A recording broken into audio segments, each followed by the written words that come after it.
Batman groaned as he opened his eyes and immediately regretted it.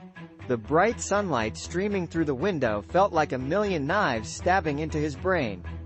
He groaned again and tried to sit up, but his head was pounding and his stomach was doing somersaults. What the hell happened last night? He muttered to himself.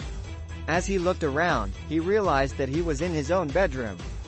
The last thing he remembered was throwing a huge party at Wayne Manor. He had invited all of Gotham's elite, and he had spared no expense in making sure that everyone had a good time.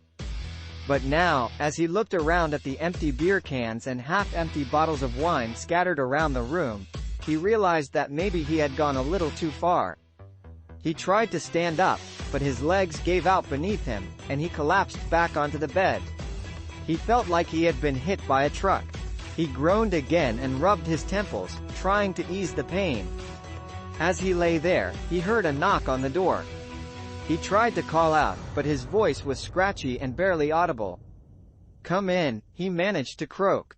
The door opened, and Alfred, his faithful butler, walked in.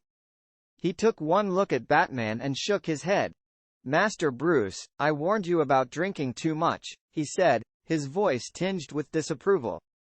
Batman groaned again and buried his face in his hands. "I know, Alfred. I'm sorry. I just wanted to have a good time." Alfred sighed and walked over to the bed. "Well, I hope it was worth it," he said, as he helped Batman sit up. "Now, let's get you some coffee and something to eat. You look like you could use it."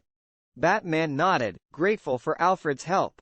As he stumbled out of bed and followed him out of the room, he couldn't help but think that maybe, just maybe, he had overdone it a little bit. But then again, he was Batman. He could handle anything, even a hangover.